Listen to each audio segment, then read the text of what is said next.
Hey guys, welcome to this quick bonus video where I'm going to discuss how you can go about trying to get your content on your website to go more viral, to get more free traffic to your website. And I want to discuss a theory which not a lot of people know about or think that it kind of drives traffic, or at the other end of the scale, they kind of get bogged down too much in doing this. In my experience, my recommendation would be to use a combination of approaches to get traffic to your website. So what I would suggest is, if you're just launching your website, a lot of people actually recommend the opposite of this, but I've launched a lot of websites over time, and I believe that if you want qualified traffic coming to your website upon launch, that you need to put some sort of budget towards it. Now, that budget might be £1 a day or $1 a day, it might be $500 or pounds a day, whatever it is, that's your budget. But I think it's important to get all sorts of different traffic coming to your website. And the reason I say that at the start, when your website launches, that you should be considering using paid forms of traffic generation like Google Ads, their display network and search network, YouTube, LinkedIn, Facebook, and all sorts of different online advertising routes that you can take. The reason I say that is because when you launch a website, you haven't had time to build up your kind of search engine optimization profile with Google. You haven't had time to prove that your website is valuable and has valuable content. So when that happens, and when you launch a website, how is anybody going to see it? If it's not for paid traffic, whereby people who are actually searching for or have an interest in what you're offering on your website, then the only other options are Facebook and Twitter, and basically trying to capture somebody's attention enough to click through to your website to find out more about what you do, and that's very difficult to do. And as I say, at the other side of it, it just takes time to build your search engine optimization profile, to kind of build your cachet with Google, I guess, would be a kind of way of putting it, whereby they know they can trust your website, or Bing or Yahoo or whatever search engine is used. So one way you could do it, which I find really, really useful in terms of my own business and consultancy, and bear in mind, my business and consultancy is business to business, so I'm talking to business owners and people, entrepreneurs who are setting up businesses, who want to grow their business, and that's kind of my niche. That may not be yours, so you may choose a different platform to do this with. But what I want to discuss is how to really kind of get your content going viral by using platforms like LinkedIn, Facebook, YouTube, blogs, online groups. The reason I'm going to show you how to do it, or how I do it on LinkedIn, is simply because you can do this on, like, say you're a photographer, you could go onto all the photography forums online, you could find the biggest websites with the most followers online, go onto their websites and get yourself known amongst that community. Or some, I'm just thinking off the top of my head, perhaps photography isn't the best way to do that, unless you're trying to sell your landscape photography or commercial photography or something like that. But the theory behind it is that you get yourself known and you help people out within your community, and by doing that, people tend to return the favor by sharing your content, by liking your content, by recommending your content to other people, and that's the end goal of this type of online marketing.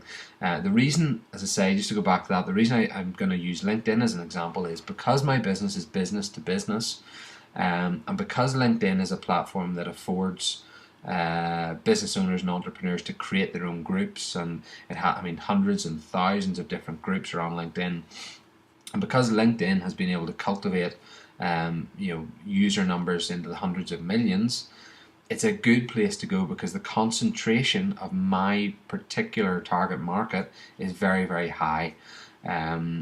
And I didn't use LinkedIn for a long time. I used to focus on Facebook, and didn't get a lot of good results through Facebook. Did get some results through Twitter, but I hate Twitter, so I'd rather just not ever use it again. And LinkedIn, sometimes I find a lot of good content on it. But more than anything, I find that I was able to find people that needed my help most on LinkedIn. So you might find that Facebook is your best platform for that. You might find that Twitter is, you might find that Pinterest is, or YouTube, whatever it might be, or a combination of all of them. Or you might find a membership site online where you can sign up and you can really help people to the point where they want to give you business, they want to buy your product, and they want to get in touch and share your content out. So the way I'm going to show you how to do it is basically, say you're on LinkedIn, and the same is true in Google or in Facebook and even Google Plus as well. Let's not forget that. Basically, if you are on LinkedIn, what I suggest you do is you think about your target market. So my target market for most of my products is going to be entrepreneurs, small businesses, medium-sized businesses, people who are interested in online marketing or websites. That's generally going to be my thing. So what I would do is, if I come onto LinkedIn, assuming you've got a LinkedIn profile set up, I would go to, actually that's one thing to mention, if you do this type of kind of viral marketing, what I would suggest is that you have your profile nice and beefy. So there's plenty of content there. If you click into my profile quickly, got a photo here, information about me, kind of summary about all the different skills and experience I have over the years. There's plenty there, recommendations from past clients, whole history of what we do, or what I used to do, a load of recommendations from people, my qualifications, blah blah blah, more recommendations from people that I've worked with in the past. So try and build that up first. Spend a day or something building up your profile, making sure it's nice and convincing. It shows your expertise pretty well, and try and get people recommending you, writing recommendations on there. Once you've done that, if you go up to the top here, this is a great tool that probably not a lot of people notice. Drop down and go to groups, and then search groups. So if my target market is entrepreneurs, I'll type in entrepreneurs, if I can spell it right. You see here it comes up with a load of groups, and then a load of connections and different things. So if I go into dynamic entrepreneurs, what this group will tell me is how many members it has. It's got one member, so I'm going to skip right on from that. But if you find, let's see, start up entrepreneurs, go down to groups again. You know what? I will search for something different because this isn't. I'll just put entrepreneurs again. See what comes up. Okay, so you'll see here. There's a group here. I must be a member of it already. It's called On Startups, the community for entrepreneurs, startup community for entrepreneurs and small business owners. If you're an entrepreneur, you should join the largest. Blah blah blah. That's got nearly 400,000 members in that group. 3,327 are in my network specifically. Now, a network really means that like I've got maybe 200 and something connections in LinkedIn. I should really have more. I should pay more attention to that. But it just means that my connections and their connections build up my network, and that's who I'm connected to theoretically. But the most important number here is the total members number. So what I would do is, if I notice a group that I'm not a member of that has a high members number, you can see a lot of these here. Here's one here with 45,000. I'm actually a member of it. I'm not a member of this, so I'll probably join it. But basically what I would do is I would click join, try and join that group. Your request has been received and processed, and then you'll become a member of the group. But what that means is, when you're a member of that group, if you click into the specific group, like I'll show you now, you get access to all their posts and basically all their members that are engaged within that group. So there's one that says, a creative logo and business card can help set you apart from the crowd. Okay, now if I was a graphic designer, I could comment on that, say that was a post that had got a lot of engagement, and there were like maybe 500 people commenting on that post. I'd want to get involved in that so that those other people commenting could see me, that I was commenting and hopefully helping people. And then hopefully they would link back to my profile, see all the history of what I do, and link through to my websites and see all the social proof about people who have commented on how good I am at what I do and things like that.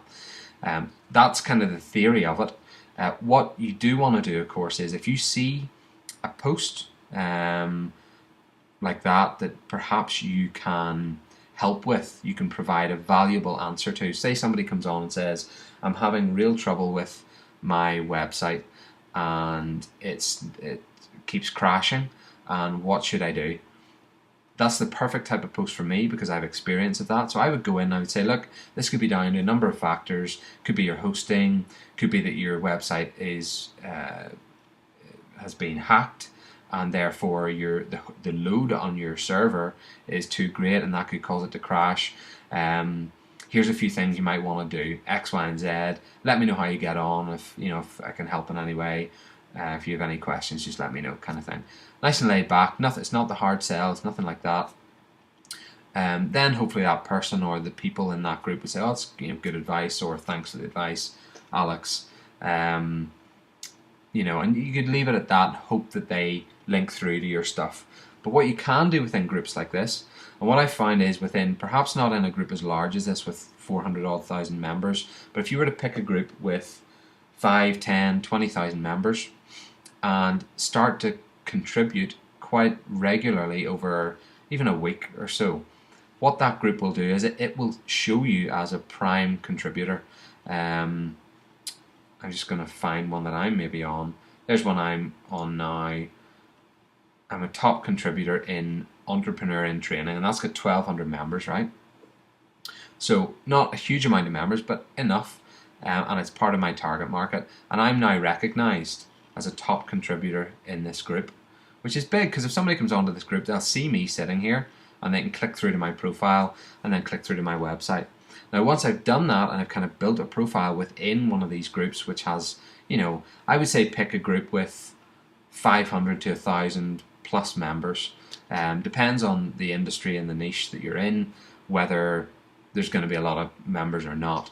So it may be that there's only 1,200 members, but you're one of only 5 people who are really contributing items of value, and people start to recognize that. Anyway, once you've done that and you've kind of built your profile within that group, potentially becoming a top contributor, and it doesn't take a lot. I think I've posted 6 or 7 things over the last 2 weeks in this group, and that kind of shot me up to be a top contributor. So it doesn't take a lot to do that. But once I've done that and I've kind of helped people with certain problems that they've had, and I've become a top contributor, then I can start posting links back to my website that maybe have helped. So if I've helped somebody out in the past, say it was to do with building their website, I might go back into this group, and I might either create a discussion myself that leads them to link through to my website. It could be something like something I posted in another group earlier was, what are your thoughts on are entrepreneurs born or made? Is it nature versus nurture? And I gave a bit of a spiel about my experience. I don't think I'm a natural entrepreneur.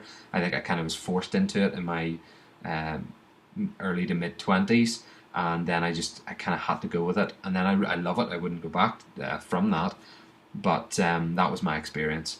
And to get people engaged in that type of topic, and then people start answering things and stuff like that.